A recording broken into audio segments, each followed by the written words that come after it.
What if the most important clock isn't the one on your wrist, but the one that's quietly beating inside you? Now, most of us live by alarms and calendars.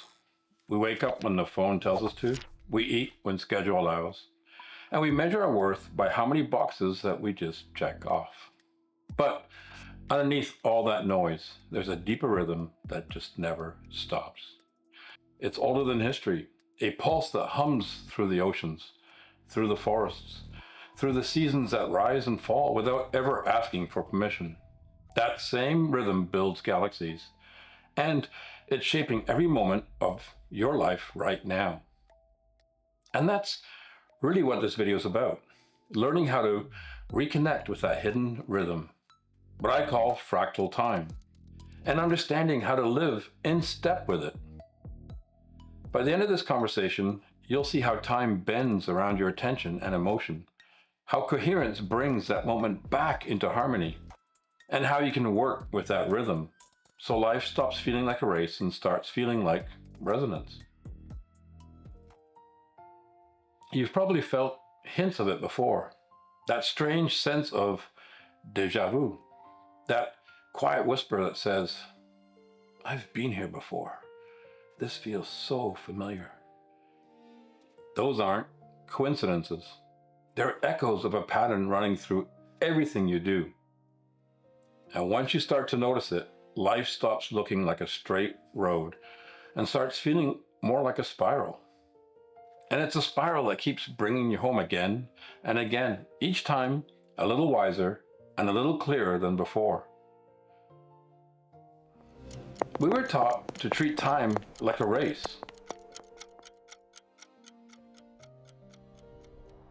We're either ahead or behind, winning or losing, rushing towards the next milestone. But nothing in nature moves in a straight line. A fern doesn't grow inch by inch by inch, it unfurls. A river doesn't travel directly from A to B. It curves and learns the land. Even your heartbeat isn't mechanical. It's constantly expanding and contracting, finding its own natural rhythm. The tick-tock we've built our lives around belongs to machines, not to life. And when we start syncing ourselves to that mechanical rhythm, we begin living slightly ahead of ourselves, always anticipating and rarely arriving. That tension, that sense of leaning forward, is what I call the fracture. It's the body's way of saying, I've lost the beat. So I challenge you to step outside the grid for just a moment. Take a walk without your phone. Let your breath set the pace. And almost instantly your body starts to remember. The shoulders drop, the eyes soften, and you can actually feel the space around you start to breathe again. Your body was never designed to be mechanical. It's fractal in nature. It's a living symphony of repeating harmonics, every cell keeping time with creation. Each breath is a conversation between your limited self and the infinite field. No two breaths are ever the same. Each one listens and adjusts to the next. That's how the universe keeps time. It does it through relationship, not repetition. And that's the key thing. The universe keeps time through relationship, not repetition.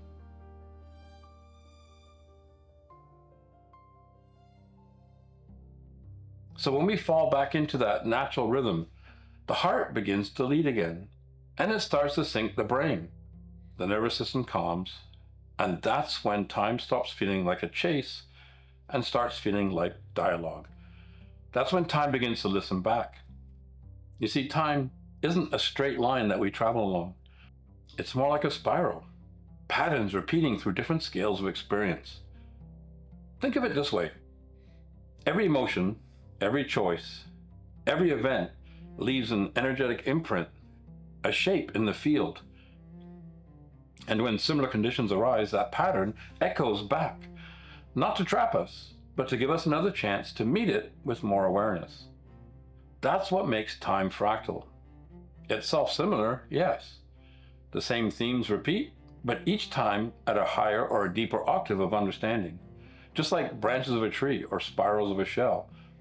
Our experiences repeat with the same geometry. Only now consciousness grows through each turn in the spiral. So when we talk about unlocking fractal time, we're not talking about escaping the pattern. We're talking about becoming conscious within it, learning to recognize repeating harmonics and responding from coherence instead of habit. That's what changes the entire pattern. One of the things I find that's become really common is people saying, time's just flying by. Like the years have just blurred. We blink and somehow a decade's gone by. But the earth hasn't sped up. The number of seconds in a day remains exactly the same. What changes is how we experience them. Time doesn't flow at a fixed pace. It stretches and collapses depending on how deeply we're feeling. When you're absorbed in joy, love, or creation, hours vanish in what feels like a single breath. When you're so present that you stop measuring time, it collapses around awareness. But by contrast, when we're in pain or bored or anxious, every minute thickens like cold molasses, slow, heavy, and reluctant to move. The body braces for relief and the mind counts every single second. Then comes the modern distortion, constant stimulation and repetition. We scroll, refresh, repeat. Every day we drive the same route. Nothing feels new, so the brain stops saving details. And when we look back, those months blur together as if they never really happened. And this has been confirmed by neurology.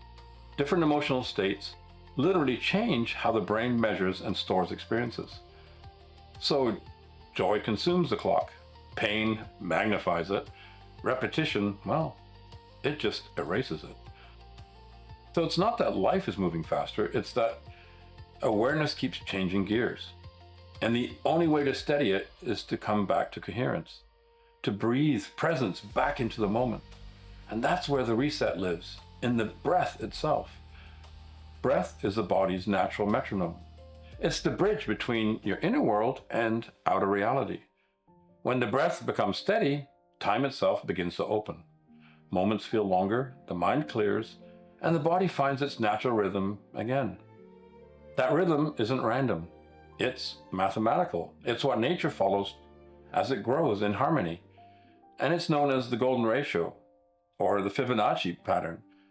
It's how leaves spiral on a stem, how galaxies unfold, how your DNA twists into shape. When we breathe in that same proportion, we begin to tune ourselves back into the geometry of life itself. You can try it right now. Inhale for five counts. And then exhale for 8.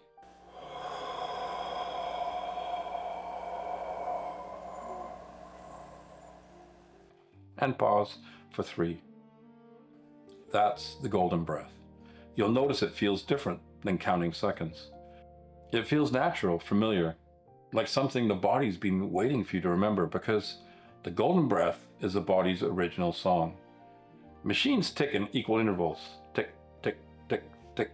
But life breathes in living ratios. Expansion, pause, return. That's the rhythm of coherence. Every coherent breath sends a wave through your field, a reminder to every cell that says, you're home. You can relax now. And when the breath and the heart find that rhythm together, something powerful begins to happen. The heart's magnetic field expands and the brain begins to synchronize with it. Science now measures this. When your breath, heart, and mind are working as one, you start to emit a frequency that the world around you can actually feel. That's why a calm person can steady a room. It's why peace is something people feel, not something you have to explain. You can't fake coherence. It's not an act. It's a state of alignment that naturally communicates itself to everything around you. The universe doesn't listen to what we say. It doesn't listen to mantras. It responds to our tone, to our frequency. And when we're coherent, that frequency tells the field, hey, I'm in harmony. You can synchronize with me. And when your breath and heartbeat fall into rhythm, you can feel the world around you respond. It's like the space itself exhales with you. That calm comes from the inside. It can't be performed, you live it. And by living it, you share it. People may not know why they feel relaxed around you, but they do. You're teaching the room how to breathe again. And as you hold that state, something deeper begins to shift. Moments that once felt heavy or fragmented start to flow together. That's what healing actually is. Time finding its rhythm again. Healing isn't about fixing what's broken, it's about remembering the rhythm that's been there all along. Every time you breathe in coherence, you invite all the scattered parts of your story to settle into the same beat. Old memories, old stress, even old versions of yourself start to realign with the present moment. That's why healing doesn't move in straight lines, it spirals. It circles back through the same themes, but each time with more understanding, with more compassion, and more ease. Every patient breath, every small act of kindness helps time remember its own harmony. And when time remembers, so do we. So what if time isn't passing at all? What if time is remembering? What if time is a spiral carrying us through lessons until love learns its own name through us? Every ending is really a return. Every beginning is another turn of the same pattern.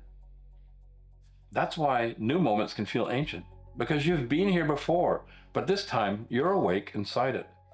And when you live in rhythm with that awareness, life stops feeling like something to control. You stop chasing time and start collaborating with it. Ideas arrive when they're ready. Rest feels natural, not guilty. Work moves at the speed of joy. And you start to feel lucid, present inside the unfolding. That's coherence in action. That's creation happening through you, not to you. So what does it really mean to unlock fractal time? It's not about mastering a calendar, and definitely not about bending clocks. It's about remembering that time, as we measure it, doesn't actually exist outside of us. It's just how we track movement within the eternal now. The past, that's already gone. Right? The future, it hasn't happened yet, and it never will. It'll always be in the future.